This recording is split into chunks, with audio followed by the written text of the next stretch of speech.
ঋষি জাগরণে যে লীলা শ্রবণ করতে হয়, শ্রীমদ্ ভাগবতের যে লীলাটি শ্রবণ করতে হয়, আমরা সেই প্রসঙ্গে আজকে আসছি।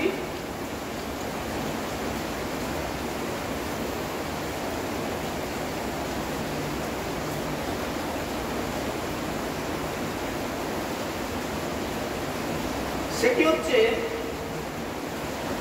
ভগবান কৃষ্ণ প্রথমে রুক্মিণী দেবীকে রাক্ষস বিধি মতে হরণ করিয়ে বিবাহ করেছিলেন, সে কথা আপনাদের জানা আছে। আজকের একাদশী ব্রতের এই রাত্রি জাগরণে যে লীলা আমাদের স্মরণ শ্রবণ কীর্তন করা কর্তব্য, সেই প্রসঙ্গ হচ্ছে জাম্ববতী, সত্যভামা ইত্যাদি করে ভগবান শ্রীকৃষ্ণের যে পরবর্তীতে বিবাহ হয়েছিল। কারণ আপনারা সবাই জানেন যে ভগবান শ্রীকৃষ্ণ দ্বারকা লীলাতে আনুষ্ঠানিকভাবে 8টি বিবাহ করেছিলেন এবং ভৌমাসুরকে বধ করে ভৌমাসুরের অন্তঃপুর থেকে 16,100 রমণীকে উদ্ধার করে নিয়ে আসলেন এবং তারা তখন সবাই সমস্বরে ভগবান কৃষ্ণকে বিবাহ করতে চাইলেন এবং ভগবান শ্রীকৃষ্ণ তখন এই 16,100 জনকে বিবাহ করেছিলেন। এই মোট দ্বারকাপুরীতে ভগবান শ্রীকৃষ্ণের যে গারস্থ ধর্ম, সেই গারস্থ ধর্মেই ভগবান কৃষ্ণ 16,108টি বিবাহ করেছিলেন। আজকে শ্রীমদ্ ভাগবত কথার মধ্যে যে প্রসঙ্গে আমরা আসবো, সেই প্রসঙ্গটা হচ্ছে যে জাম্ববতী সত্যভামার প্রথমে রুক্মিণীকে বিবাহ করেছিলেন এবং তারপরে জাম্ববতী এবং সত্যভামাকে বিবাহ করেছিলেন।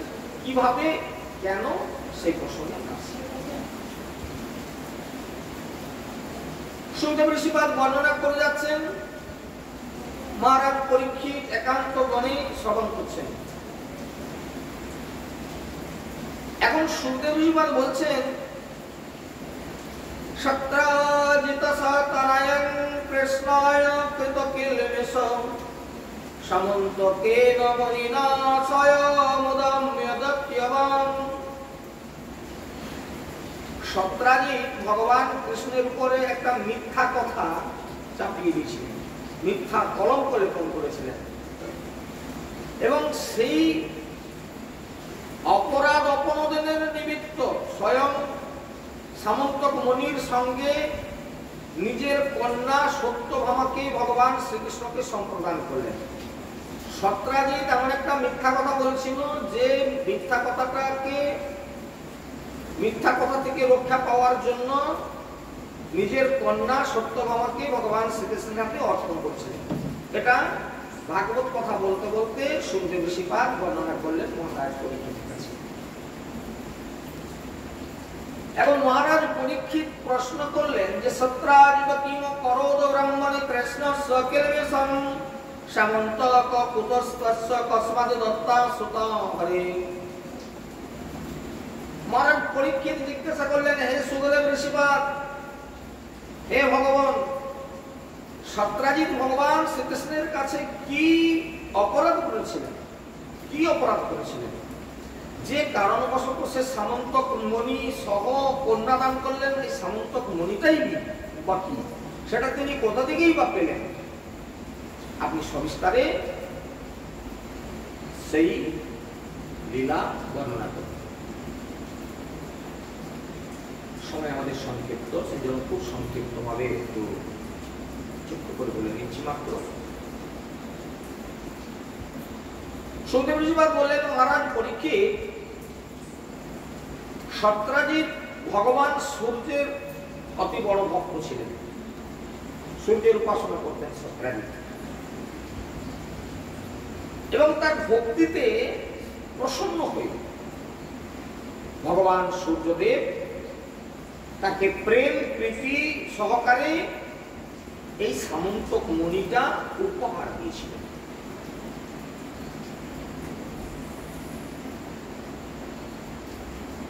এইবার একটা প্রসঙ্গে আসি, সেই সামন্তক মণিটা কি, কিরকম বস্তু সেটা? তার কাজ কি ইত্যাদি সম্পর্কে একটু সংক্ষিপ্তভাবে বলি। এটা কিরকম বস্তু সেটা প্রসঙ্গে আগে বলি। এখন সূর্যদেবের কাছ থেকে এই সামন্তক মণিটা উপহার রূপে সত্রাজিৎ যখন লাভ করলেন, সত্রাজিতের অত্যন্ত গর্ব বেড়ে গেল, অহংকার। এটা গলায় পড়তেই তাকে যা দেখাচ্ছে না, মানে একদম ঝিকঝাক ব্যাপার। হ্যাঁ, আমাকে দারুণ লাগছে। আমি একবার দ্বারকাপুরীতে ভগবান কৃষ্ণকে একবার দেখিয়েছি যে আমি কিরকম লোক। এই বলে সে তখন সেটাকে গলায় ধারণ করে দ্বারকাপুরী অভিমুখে যাত্রা করল। সে দ্বারকাপুরীতে যখন প্রবেশ করলো, অত্যন্ত তেজস্বী কথার সঙ্গে একদম তাকে দেখে মনে হচ্ছে দাউ দাউ করে যেন আগুন জ্বলছে। এই সামন্তক মণিটা গলায় আছে তো তার রঙের জ্যোতি যেন ঠিকরে বেরোচ্ছে, মনে হচ্ছে যেন স্বয়ং সূর্যদেব আসছে, এরকম ঘটনা। এখন ভগবান শ্রীকৃষ্ণ তখন তার বয়সের সাথে পাশা খেলছিলেন। দ্বারকাপুরীতে অনেকেই ছোট দৌড়া এসে ভগবান কৃষ্ণের কাছে জানানো যে কৃষ্ণ সম্ভবত বিবস্বান অর্থাৎ সূর্যদেব আসছে, জ্যোতিতে একদম দ্বারকাপুরী আলোকিত হচ্ছে, আমি তাড়াতাড়ি আসতে। ভগবান কৃষ্ণ অন্তর্যামী পুরুষ সবই জানেন কোথা থেকে এই জ্যোতি আসছে, কিসের জ্যোতি। তো ভগবান কৃষ্ণ সকলকে সান্ত্বনা দেওয়ার জন্য তিনি উঠে এগিয়ে গেলেন। সেটা না গেলেও তিনি জানতে পেরেছিলেন যে ইনি কে আসছেন। তো তিনি সবাইকে বললেন যে না, আপনারা কোন রকম অন্য কিছু ভাববেন না, ইনি হচ্ছেন সত্রাজিৎ। সূর্যদেব একে একটি মণি উপহার দিয়েছেন, যে মণিটার নাম হচ্ছে সামন্তক মণি। আর সেটাকে গলায় পরার ফলেই তার এত দীপ্তি, এত উজ্জ্বলতা প্রকাশিত হচ্ছে, এটা আর অন্য কিছু না।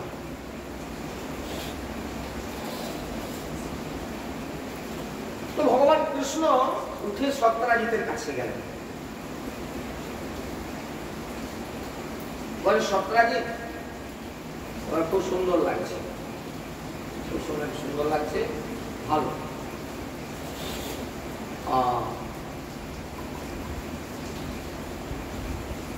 বলছিলাম কি,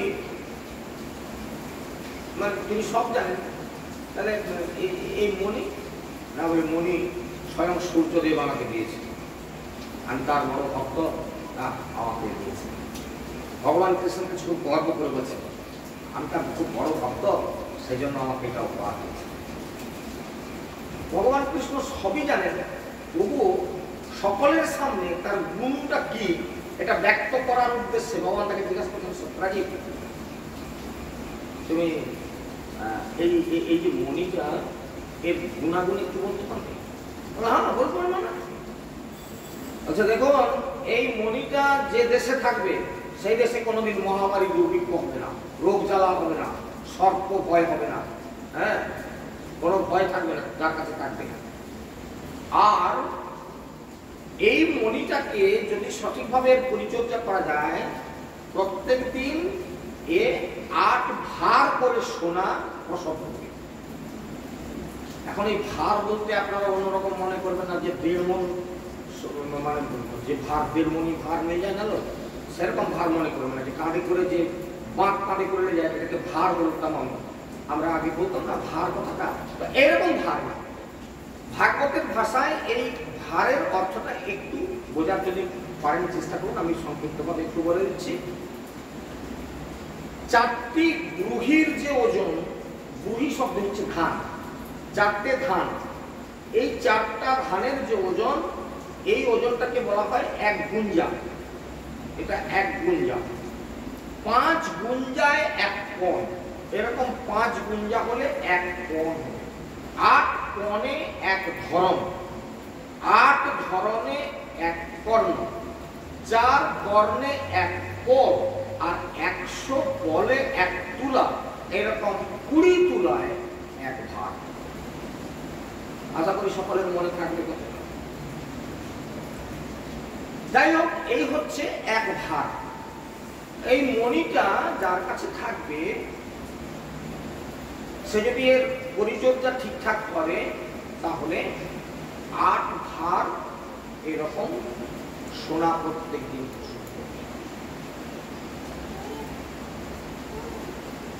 তো ভগবান কৃষ্ণ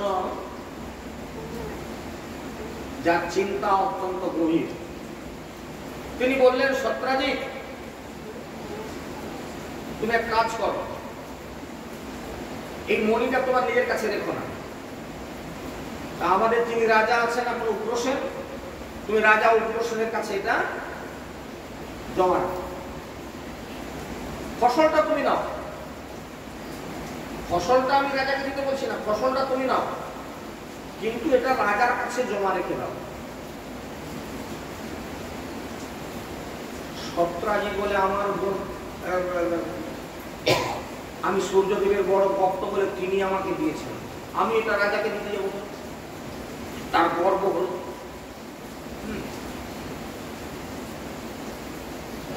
আপনি এটা কি বলছেন? আমি এটা আপনাদের রাজার কাছে জমা রাখতে যাবো, এটা আমার কাছেই থাকবে। আচ্ছা ঠিক আছে, আমার ভুল হয়েছে। সত্রাজিৎ খুব অহংকারের বশে এটা নিয়ে বাড়িতে ফিরে গেল এবং তিনি কি করলেন, ব্রাহ্মণদেরকে ডেকে এই সামন্তক মণি একটা দেবালয়ে প্রতিষ্ঠিত করলেন। কারণ আমরা একটা মূল্যবান কিছু বস্তু পেয়েছি, ভগবানের সিংহাসনে রেখে তাতে প্রত্যেকদিন একটু পুজো করবো, ঠিক যেমন আমরা গীতা রেখে সেখানে প্রত্যেকদিন তুলসী চন্দন ফুল ফুল দিই, সেই রকম এই সামন্তক মণিটিকে ব্রাহ্মণদেরকে ডেকে একটা জায়গায় প্রতিষ্ঠিত করলেন। কোথায়? একটা দেবালয়, দেবতার মন্দিরে এটাকে প্রতিষ্ঠিত করলেন। কারণ আমি যে বলেছি এর যথাযথ সেবা পরিচর্যা করা দরকার, সুতরাং তাকে প্রতিষ্ঠিত করলেন। এখন ঘটনাক্রমে একদিন সত্রাজিৎ কোন কর্ম উপলক্ষে বাইরে গেলেন। তার ভাইয়ের নাম হচ্ছে প্রসেনজিৎ। প্রসেনজিৎ বলে, দাদা কিরকম গলায় সেই মণিটা পরে কি সুন্দর লাগছিল, একদম সূর্যদেবের মতো দেখতে। দাদা তো আজ বাড়িতে নাই, আমি একবার এটাকে গলায় পরে দেখি কেমন দেখায়। সে প্রসেনজিৎ কি করলো, সে সামন্তক মণিটাকে গলায় পরল। দারুণ, খুব সুন্দর দেখাচ্ছে। আমি আর তখন গর্বে বুকটা যেন ভুলে উঠছে। এবারে আমি একটু গোটা পাড়ার দিকে অন্তত দেখিয়ে আসি বলে একটা ঘোড়া নিল, ঘোড়া নিয়ে রাস্তায় বেরোলো। হ্যাঁ, কি দীপ্তি তার, কি উজ্জ্বল, চারদিকে লোক তার দিকে তাকিয়ে আছে, আরো গর্ব বেড়ে যাচ্ছে, আমার দিকে কত লোক তাকাচ্ছে। হ্যাঁ, তখন তার মনে হলো আমি একটু বনের দিক থেকে শিকার করে আসি। হ্যাঁ, রাজারা ঘোড়া তো ব্যাপার, রক্ত বইছে তো গায়ে, একদম শিকার করে আসে। এই বলে সে একটি অশ্বে আরোহণ করে, ঘোড়ায় আরোহণ করে শিকারের জন্য, মৃগয়া করবার জন্য বনে গেল। যখন সেখানে বনের মধ্যে একটা সিংহ তাকে দেখতে পেল, যে এরকম উজ্জ্বল জিনিসটা কি, সিংহ তো বন্য জন্তু এবং বনের রাজা, তার উপরে বাহাদুরি করবার মতো কারণ নাই। সে বলে, কি এটা, এরকম জিনিস তো কোনোদিন দেখিনি, আমি তো একবার হারুন করলেই হয়। সিংহ বাবা করলো কিনা, প্রসেনজিতের ঘাড়ের উপরে মারল লাভ। ব্যাস, এক কামড়ে তার ঘাড় মটকে দিল। দিয়ে সে কি করলো না, সামন্তক মণিটাকে নিয়ে গুহায় যখন প্রবেশ করতে যাবে, এমন সময় আরেকজন সেটা দেখতে পেল। তিনি কে? তিনি প্রাচীন কালে সেই ত্রেতা যুগে রাম ভক্ত জাম্ববান। সে জাম্ববান কোথায় ছিল, হঠাৎ তার লক্ষ্য হয়ে পড়ে গেল, সিংহ একটা কি যেন উজ্জ্বল জিনিস নিয়ে ওই গুহার মধ্যে প্রবেশ করতে যাচ্ছে। দেখি তো ব্যাপারটা নেড়ে চেড়ে কি জিনিস। কেননা জাম্ববান জানতো যে তার মতো শক্তিশালী বীর জগতে কেউ নাই।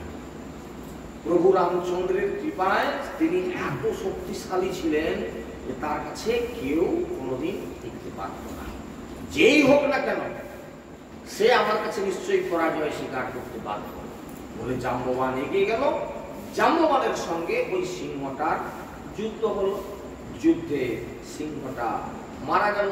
আর সিংহ মারা যেতে জাম্ববান কি করলো, সেই মণিটা নিয়ে, সেই জাম্ববানের বাসস্থান কোথায় ছিল, একটা গুহার একেবারে মানে পাতাল দিচ্ছে, একটা গুহার মধ্যে দিয়ে একদম পাতালপুরী একটা ছিল, সেই পাতালপুরীর অধিপতি হচ্ছে জাম্ববান।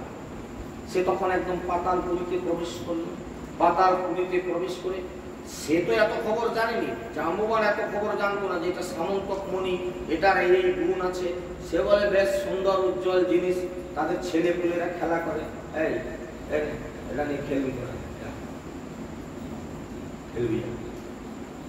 বাচ্চাদেরকে দিয়ে দিল, বাচ্চাদের খেলার সামগ্রী হয়ে গেল। এখন ঘটনাটা এত দূর পড়ে গেল। কয়েকদিন পরে সত্রাজিৎ দেশে ফিরে আসলো। এসে দেখলো সামন্তক মণিটা নিয়ে। কি ব্যাপার? সবাই বললো বাড়ির যে প্রসেনজিৎ সেটা পরে ঘোড়ায় চড়ে সে যে কোথায় বেরিয়ে গেল, আজ ৩-৪ দিন হয়ে গেল, সে আর ফিরে। তাই তো ব্যাপারটা তো আমাকে ভেবে দেখতে হচ্ছে। আচ্ছা, কৃষ্ণ যে একদিন বলেছিল যে তুমি এটা রাজা উগ্রসেনের কাছে জমা রেখে দাও, তার মানে কৃষ্ণের ওটার উপরে লোভ ছিল। ও আমার গলায় ওটা দেখতে চায়নি, আমার উপরে হিংসা হয়েছিল। এই জন্য আমি দেশে না থাকায় ও নিশ্চয়ই আমার ভাইকে গায়েব করে দিয়ে ওই মণিটা ও নিয়েছে। নিজে নিজেই প্ল্যান করে দেবে, যেমন আমরা করি না, এ অমুক লোকের কাজ। ধারণা করবে না যে ওই ছাড়া আর কেউ নেই। আর সবসময় ঘটনাটা যে সত্যি হবে আপনার ধারণাটা এমন নাও হতে পারে।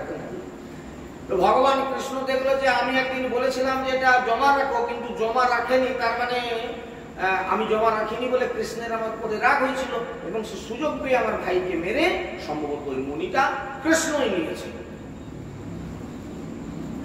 এবার এই যে তার চিন্তাটা কি করে বিস্তার লাভ করতেছে না, খুব ঘনিষ্ঠ লোকজন কি ব্যাপার সত্রাজিৎ, আপনার ভাইকে নাকি কদিন খুঁজে পাওয়া যাচ্ছে না, কি ব্যাপার বলুন তো?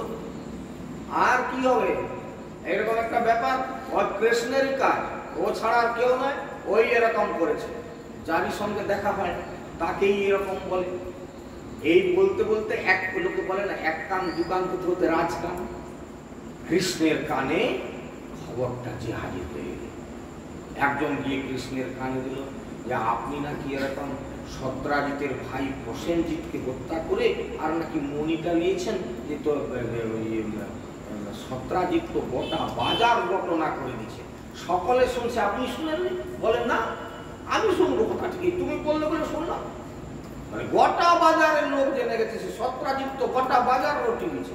কি না বলে ওই কৃষ্ণই আমার ভাইকে মেরে সেই মণিটা নিয়ে নিয়েছে। ভগবান কৃষ্ণ দিলে তো মহা মুশকিল কথা, একটা ডাহা মিথ্যা কথা। এই মিথ্যা কথাটা আমি এখন মুখ বুঝে মেনে নিই কি করে? আর যদি নাই বা মেনে নিই, তাহলে এখন আমাকে প্রমাণ করতে হবে যে আমি নিইনি। কি যদি এই মিথ্যা কলঙ্কটা থেকে আমাকে বাঁচতে হয়, তাহলে এখন আমাকেই দায় নিয়ে প্রমাণ করতে হবে যে আমি নিইনি। কি হলো? তাই তো কি করা যায়? ভগবান কৃষ্ণ তখন একটা চিন্তা করলেন যে আমাকে এখন খুঁজে বের করতে হবে সেই মণিটা কোথায় আছে, কে নিবে, প্রসেনজিৎ গেল কোথায়, এখন আমাকে এই দায়টা নিয়ে বেরোতে হবে। এই বলে, কেননা এই কলঙ্ক আমাকে এখন ছাড়াতে হবে, কলঙ্ক থেকে আমাকে বাঁচতে হবে।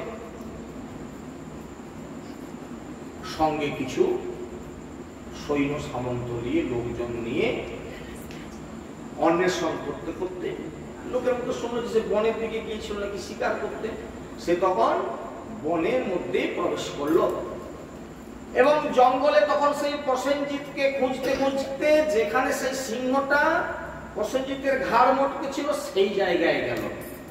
দেখলো যে প্রসেনজিতের, হ্যাঁ তো এই জামা তো প্রসেনজিৎ পরতো, আমার ভাই কোন জামাটা পরতো আমি কি জানিনি, দেখেছি বাড়িতে আমার ভাই এটা পরতো, এটা তো আমার ভাইয়েরই জামা, এই জামাটা এখানে পড়ে আছে, হাড়গোড় পড়ে আছে, তার মানে এখানে একটা কিছু ঘটনা ঘটছে।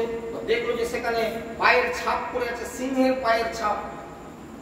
ভগবান চিন্তা করলেন তাহলে সিংহই সম্ভবত প্রসেনজিৎকে মেরে মণিটা হরণ করেছে। সিংহটা গেল কোথায়?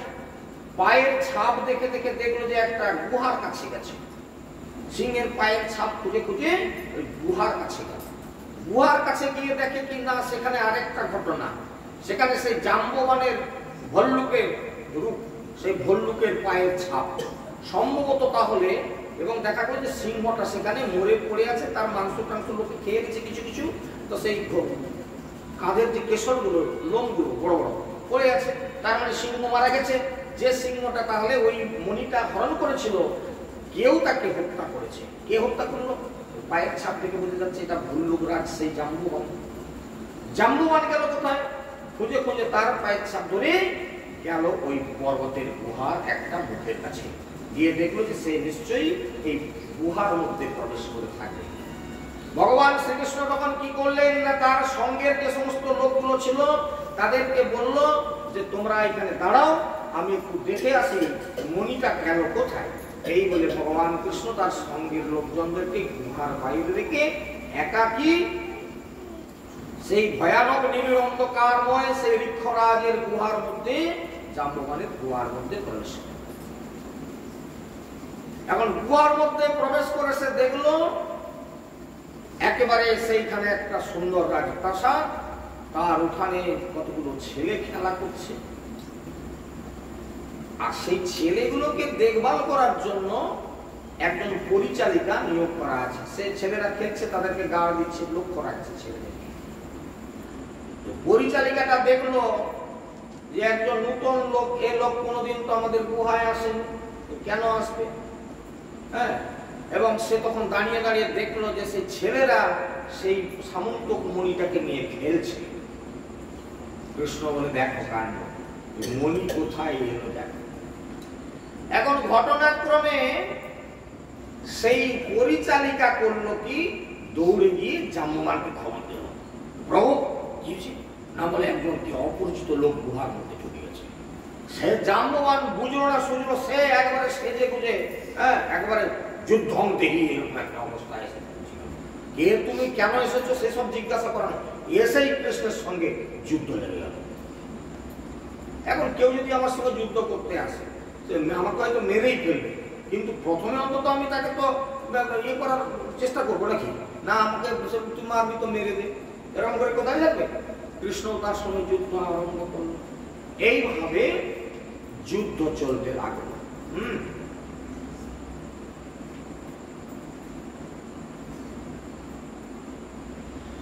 তা কিরকম যুদ্ধ চলছে না, যেমন কতগুলো বাজ পাখি একটা মাংস পিণ্ডের জন্য যেরকম যুদ্ধ দাঙ্গা করে, ঠিক সেই রকম যুদ্ধ চলতে লাগলো। প্রথমটা অস্ত্র শস্ত্র ব্যবহার হচ্ছিল, অস্ত্র শস্ত্র শেষ হয়ে গেল, এইবার গাছপালা উড়িয়ে একে অপরকে মারতে হতো। এইভাবে গাছপালাও সামনে সব শেষ হয়ে গেল, তখন পর্বতের ইয়ে ছাড়ি নিয়ে, পাথর ছাড়ি নিয়ে সেটা নিয়ে মারামারি করলো। এইভাবে অনেক দিন ধরে, 28 দিন ধরে যুদ্ধ চলছে। আপনারা শুনলে অবাক হবেন যে 28 দিন ধরে যুদ্ধ চললো, কৃষ্ণ তাদের জাম্ববানের সঙ্গে পেরে উঠল না। তিনি সর্বময় কর্তা, তিনি জগতের পরম পুরুষ, তাহলে তিনি কি পেরে উঠছেন না? আজ 28 দিন ধরে যুদ্ধ করে যাচ্ছেন অনর্গল। আর এদিকে 18 দিন পর্যন্ত ওই গুহার বাইরে যে লোকগুলি দাঁড়িয়ে ছিল তারা করলো কিনা বলে, আর কৃষ্ণ বেঁচে নেই, সে কবে মরে গেছে, বেকার আর দরজা ঘোড়া জেগে থেকে লাভ নাই, আমরা দ্বারকাপুরীতে গিয়ে খবর দিয়ে দিই যে কৃষ্ণ মারা গেছে। কি এখন এই সিদ্ধান্ত নিয়ে তারা দ্বারকাপুরীতে গেল। দ্বারকাপুরীতে যেই না গিয়ে বলে দিল যে কৃষ্ণ সেই গুহার মধ্যে যে ঢুকলো সে আর বেরায়নি, আজ 18 দিন হয়ে গেল, দাঁড়িয়ে দাঁড়িয়ে আমরা ঘর চলে আসছি। ব্যাস, ঘরে তার একজন বিবাহিতা স্ত্রী ছিল রুক্মিণী দেবী, গেল মাথা খারাপ হয়ে। রুক্মিণী দেবী এবার মাথা করতে শুরু করলেন কৃষ্ণের জন্য। সে তখন গিরিজা মন্দিরে, পার্বতীর মন্দিরে গিয়ে মাথা করতে লাগলেন, মা তুমি আমার স্বামীকে ফিরিয়ে এনে দাও, আমি অনেক পূজা দেব। দেখুন, ভগবানকে পাওয়ার জন্য স্বয়ং রুক্মিণী দেবী দেবী মন্দিরে গিয়ে মাথা কুটে কাঁদছেন, মানত করছেন কৃষ্ণকে স্বামী ফিরে আসুন আমার। এদিকে এই 28 দিন যুদ্ধ চলার পর ভগবান কৃষ্ণ দেখলেন মহা মুশকিল, কে এতদিন ধরে আমি একে পরাজিত করতে পারছি না। রাগে একদম বজ্র মুষ্টি একটা ধরে জাম্ববানের মাথায় দিল একটা ডুম করে, যেই না মাথায় একটা দিল, মাথাটা ঝুঁকে গেলে মাথাটা ঘুরতে লাগলো, চরচর করে যেন চাপ দিক করছে। জাম্ববান বলে কে? আমি অজেয়, রামচন্দ্রের পরে আমি অজেয়, কে এত বড় শক্তিশালী পুরুষ আমাকে আজকে এত বড় মুষ্ঠাঘাত করলো, আমার মাথা ঘুরছে। এই প্রভু রামচন্দ্র ছাড়া পৃথিবীতে একমাত্র প্রভু রামচন্দ্র ছাড়া এত শক্তিমান পুরুষ আর কেউ নাই আমার থেকে, ইনি নিশ্চয়ই প্রভু রামচন্দ্র। সিদ্ধান্ত করে তিনি চরণে পড়ে গেলেন, প্রভু আমি এতদিন আপনাকে চিনতে পারিনি, আপনিও পরিচয় দেননি, আপনি নিশ্চয়ই আমার সেই প্রভু রামচন্দ্র। কৃষ্ণ দেখলেন তুমি কে? প্রভু আমায় দেখে চিনতে পারছেন না? বলে না, তোমার পরিচয় দাও, তুমি কে? প্রভু আপনারই সেই প্রথম শিষ্য সন্তান, আমার নাম জাম্ববান। কি অবাক কথা, কেন চমকে গেলেন? আরে সে তো ত্রেতা যুগের কথা, কৃষ্ণ এসেছে তো দ্বাপর যুগ। বলে জাম্ববান আমি আর রামচন্দ্র মিলে আমি এখন কৃষ্ণ অবতারে দাপর লীলাতে আমি চলে এসেছি। সে তো চিন্তা করুন, দাপর লীলার শুরুতেও না ভগবান কৃষ্ণের মাধুর্য লীলা, বৃন্দাবন লীলা শেষ, মাথুরা লীলা শেষ, এখন দ্বারকা লীলাতে গেছে, মানে একদম কি দাপর যুগের শেষ ভাগে পৌঁছে গেছে। জাম্ববান বুঝতেও পারেনি যে সেই ত্রেতা যুগ শেষ হয়ে গেছে, সে বুঝতে পারেনি এতদিন সে গুহার মধ্যে আছে। কত বড় ভক্ত, আজকে পরিচয় হয়ে গেল। প্রভু এই 28 দিন ধরে আপনার উপরে আমি কতটাই আমি অস্ত্রাঘাত করেছি, আপনি আমাকে ক্ষমা করে দেন। স্বয়ং ভগবান বললেন, জাম্ববান তুমি আমার এত বড় ভক্ত ছিলে শেষকালে, আমি তোমার অঙ্গে কত আঘাত করেছি, আমার এই আঘাতের ফলে তোমার মাথা ঘুরে গেল, তুমি এসো আমার কাছে এসো। ভগবান শ্রীকৃষ্ণ কি করলেন, তাকে বুকে জড়িয়ে ধরে তার মাথায় গায়ে হাত বুলিয়ে দিলেন, তার সমস্ত ব্যথা দূরীভূত হয়ে গেল। জাম্ববান তখন বলল, প্রভু তাহলে আপনার আগমন কি হতো এখানে? না বলে জাম্ববান কি বলবো, যে আমার সত্রাজিৎ এরকম একটা কাণ্ড এমন করলো, আর সেই মণিটার খোঁজে আমি তোমার গুহায় প্রবেশ করেছি, এই সামান্য মণিটার জন্য। সর্বনাশ, জাম্ববান তো শুধু বুঝে যে এই মণি নিয়ে এত কীর্তন চলছে, তো বুঝেনি। প্রভু আমাকে আপনি ক্ষমা করে দেন, আমার একটি বিবাহযোগ্যা কন্যা আছে, যার নাম হচ্ছে জাম্ববতী।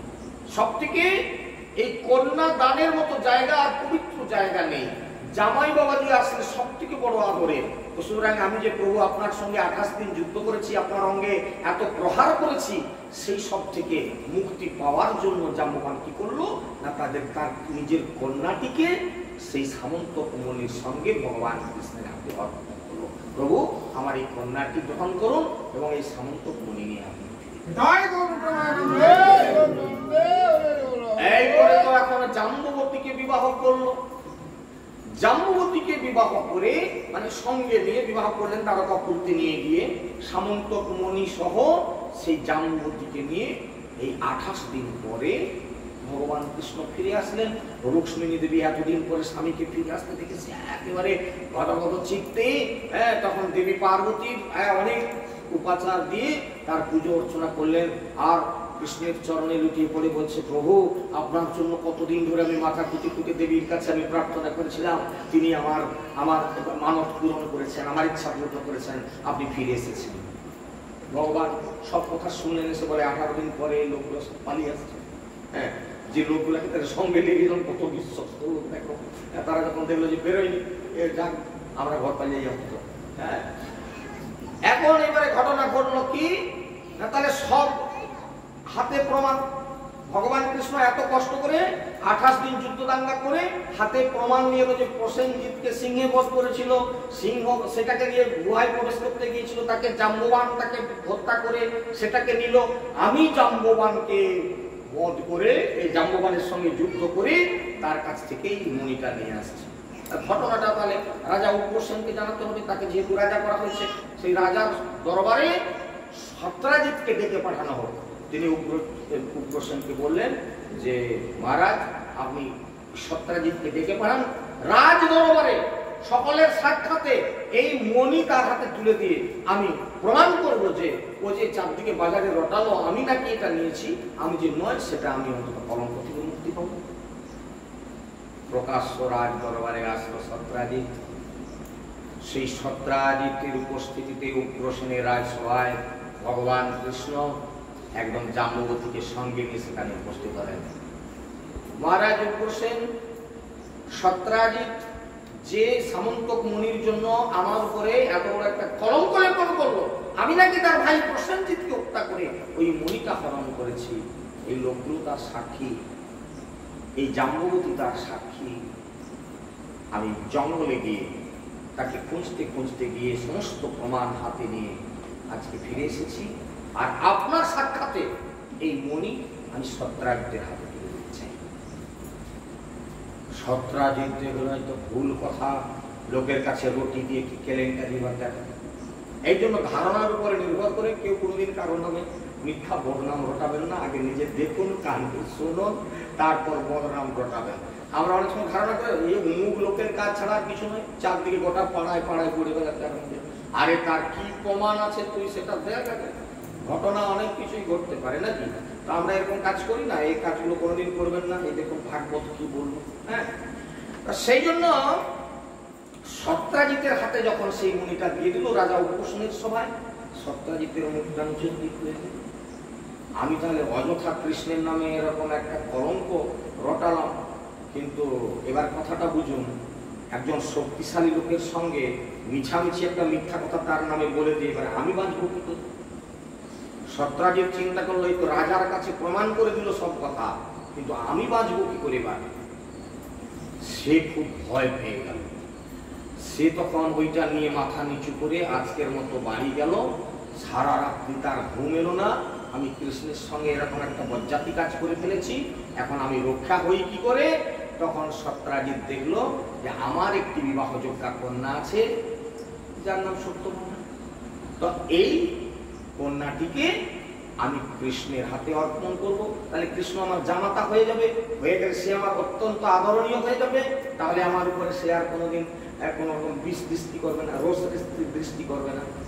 বললো কি না, ওই সামন্তক মণিটা সহ সবাইকে ডেকে বললো যে এই কন্যা এবং এই মণি আমি কৃষ্ণকে দিয়ে দিতে চাই।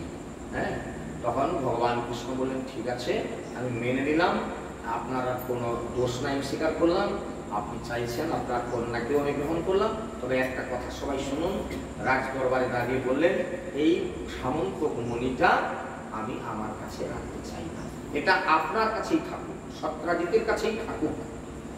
আপনি যখন দান করেছেন, যেহেতু কন্যার বিবাহ উপলক্ষে আপনি আমাকে যৌতুক স্বরূপ সামন্তক মণিটা দান করেছেন, এর ফসলটা আমি নেব, কিন্তু জিনিসটা আপনার কাছেই থাকুক। বলটা আমার কেন নিলেন না? এইভাবে আমি আগে একটু শেষ করে নিই। এইভাবে তাহলে কি এই সামন্তক মণিকে কেন্দ্র করে দুটি বিয়ে ভগবান কৃষ্ণকে স্বীকার করতে হলো।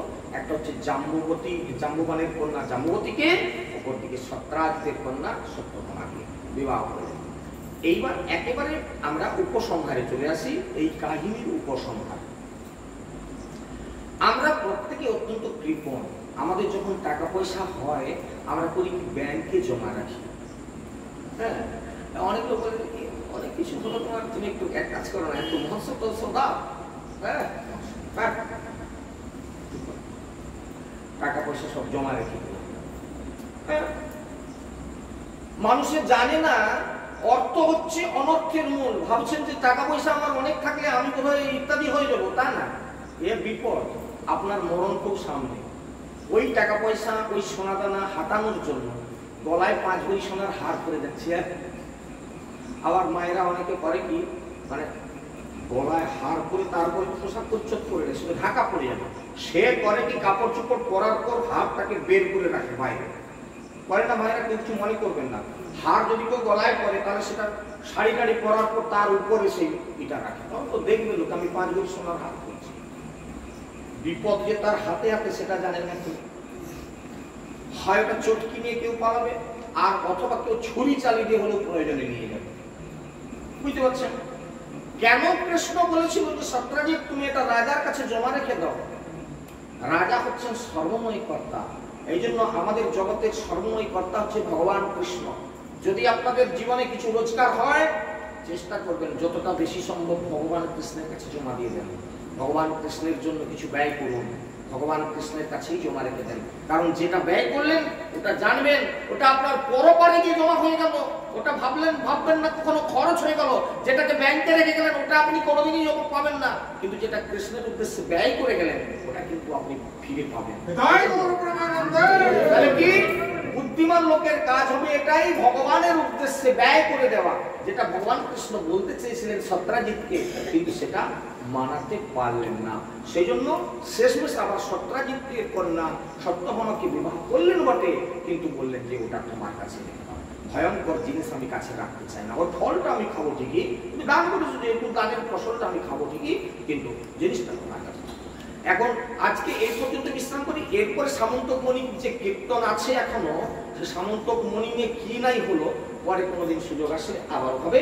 আজকে এই পর্যন্ত আমরা শ্রীমদ্ ভাগবত বিশ্রাম এখানে দেখলাম। শ্রীমদ্ ভাগবত কথা আমি চলো পূর্ণিত কথা নেই বড় প্রেমানন্দে হরি হরি বল। হে কৃষ্ণ করুণা সিন্ধু দীনবন্ধু জগৎপতে গোপীশ্বর গোপিকাকান্ত রাধাকান্ত নমস্তুতে তপ্ত কাঞ্চন গৌরাঙ্গী রাধে বৃন্দাবনেশ্বরী বিশ্বভানুসুতাং দেবী তং নমামি হরিপ্রিয়া। হরের নাম হরের নাম হরের নাম ইব কেবলম কলম নাস্তেব নাস্তেব নাস্তেব গতিরন্যথা। হরে কৃষ্ণ কৃষ্ণ কৃষ্ণ হরে হরে, হরে রাম রাম রাম